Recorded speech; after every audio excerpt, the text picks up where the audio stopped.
There comes a moment in every dynamic where the one who has kept their distance suddenly feels the weight of absence. For the avoidant, this moment arrives not when you are still there, pleading for closeness, yearning for intimacy, offering your heart again and again. No, ironically, they feel it when you are no longer reaching, when the calls stop, when the text doesn't come, when the door of your availability quietly closes. You see, avoidants often create a story. I don't need too much. I'm fine with less. Love is suffocating. They convince themselves that your longing is excessive, that your desire for connection is a burden, and for a while they live in that story, believing they are safe in distance, but safety in distance is an illusion.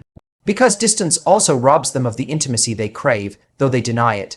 The realization of loss doesn't come as thunder. It comes as a slow drip of emptiness. They wake up one morning, check their phone, and notice there is no message from you.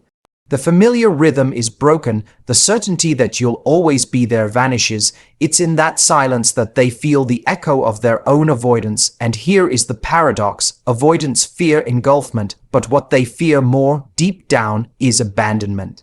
When you finally step away, when you reclaim your dignity, when your love no longer cushions their detachment, they are forced to confront the truth. They didn't lose someone needy. They lost someone who gave them the safety to be loved without judgment.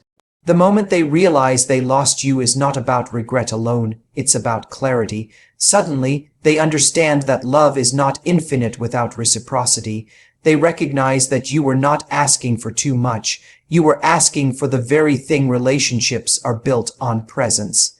So, when an avoidant realizes they've lost you, it is not simply about missing you. It is about facing themselves. They meet their own patterns, their own fears, their own refusal to step into intimacy. And for many, this is the first time they see the cost of distance, the loss of someone who only wanted to love them. They never recognize the weight of your absence when you are still there, trying, hoping, offering another chance for closeness. As long as you are reaching out, the avoidant can convince themselves that nothing will truly change. Your presence, even frustrated and wounded, still reassures them that they have not lost you. But the day you grow quiet, the day you no longer fight for their attention, the dynamic shifts entirely. Silence becomes the loudest language you can speak.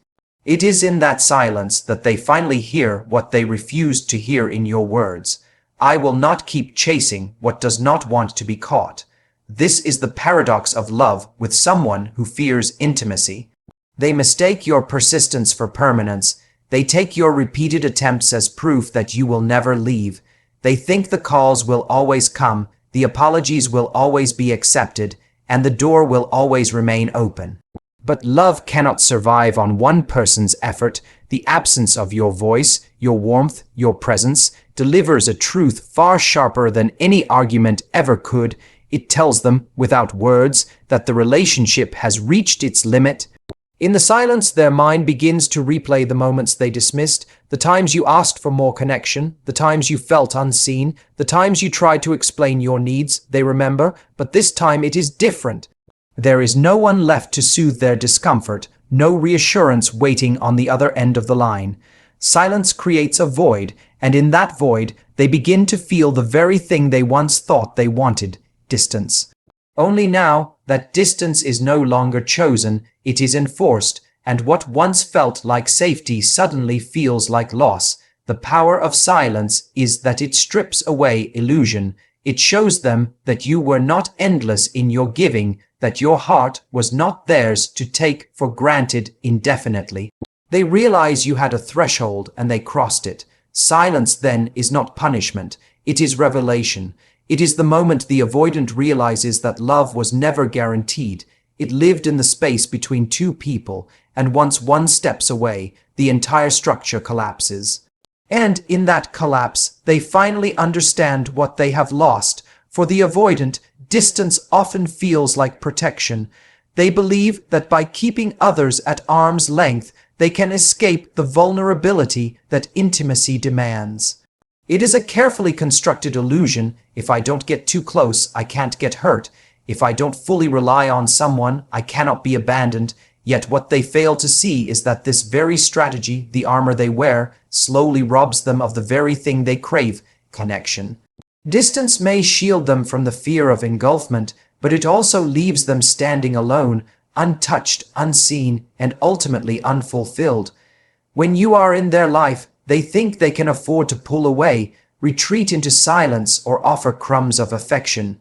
They tell themselves that love will wait, that your patience will stretch endlessly, but when you finally decide to step back, when you reclaim the love and energy you were pouring into them, the illusion shatters. Distance no longer feels safe. It feels like exile. What once gave them a sense of control now confronts them with the reality of emptiness. The truth is that emotional distance cannot prevent pain, it only delays it.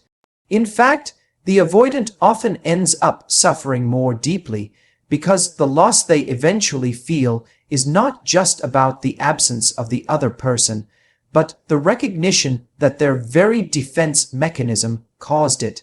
They discover that the walls they built for protection have also served as barriers to intimacy, joy, and partnership.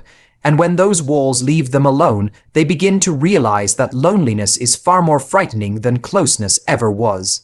There is a harsh awakening in this moment. The avoidant starts to understand that safety in love does not come from distance. It comes from trust, vulnerability, and showing up. By keeping away, they did not preserve their freedom. They sabotaged their bond. It is often only after you leave, only when they feel the emptiness of their own strategy, that they see the cost of their illusion. The very thing they thought would protect them has been the very thing that ensured their loss. And in that realization, distance no longer feels like a refuge, but like a prison of their own making.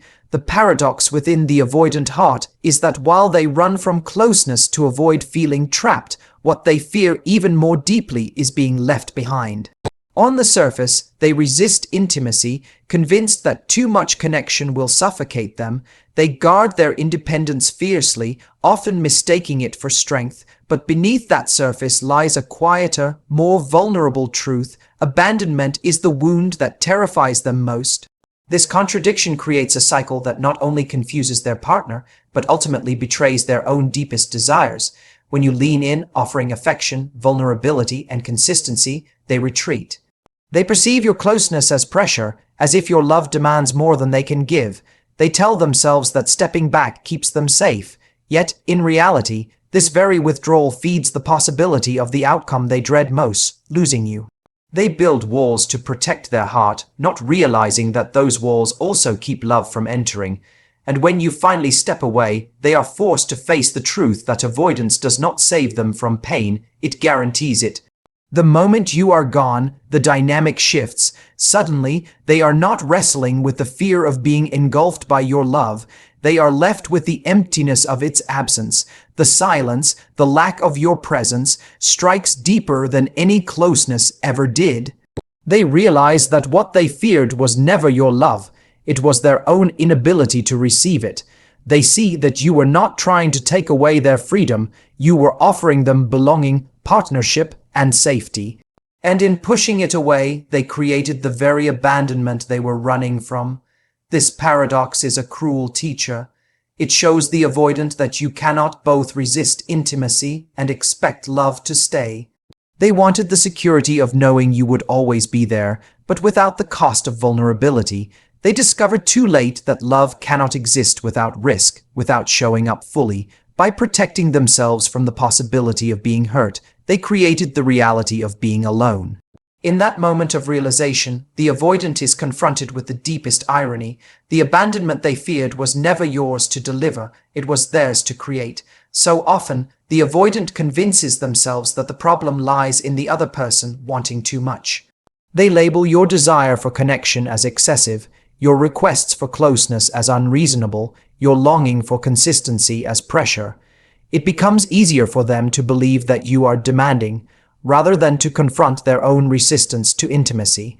But when the relationship ends and they are left sitting in the quiet of their own choices, the truth begins to surface. They realize that love was never the problem was presence, the problem was their inability or refusal to show up fully.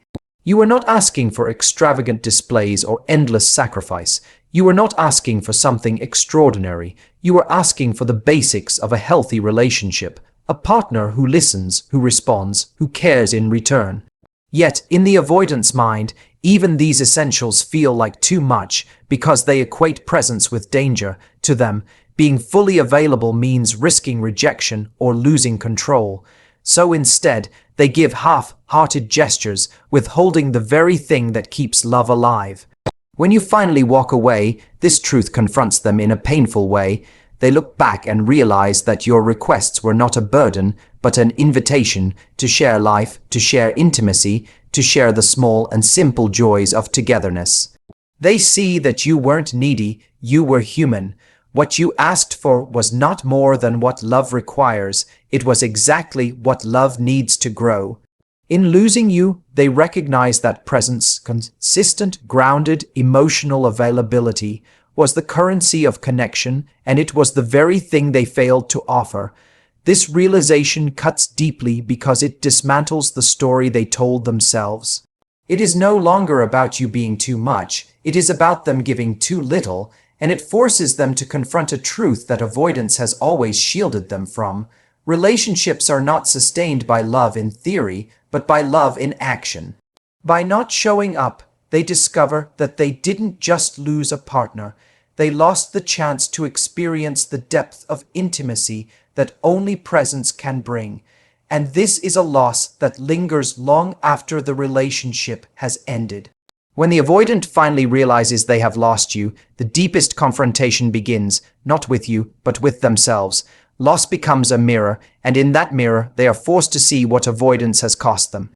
For so long, they told themselves a story, that independence was their strength, that needing less made them invulnerable, that love was safer when kept at a distance. But when you are no longer there, those stories no longer hold. The silence around them reflects back the reality they had tried so hard to escape. They were not protecting themselves, they were depriving themselves. In that mirror, they begin to see their patterns with painful clarity. The moments when they dismissed your needs, the times they minimized your feelings, the days they pulled away when closeness was needed most. All of it comes rushing back. Without you there to soften the consequences, there is nothing left to distract them from the truth. They cannot blame your desire for intimacy because intimacy is no longer being offered. They cannot hide behind the excuse of needing space because now the space is endless and it feels unbearable. This is the cruel irony of avoidance. The very strategy meant to shield them from pain ultimately creates a deeper, longer-lasting pain. When they look into the mirror of loss, they are confronted with the fact that what they feared, being abandoned, was not done to them but brought about by them. You did not leave because you loved too much. You left because they loved too little in practice. And in that moment, they see themselves not as the protector of their own heart, but as the architect of their own loneliness. Yet this mirror can also serve as a turning point. For some, it awakens a new awareness, a recognition that if they continue to hide from closeness, they will continue to repeat the same story with different faces. The mirror does not lie, it shows them the cost of avoidance, the weight of absence, the emptiness of distance. Whether they learn from it or not, the reflection remains. And the haunting truth is that losing you was never just about losing a partner. It was about losing the opportunity to be fully known, fully loved, and fully human.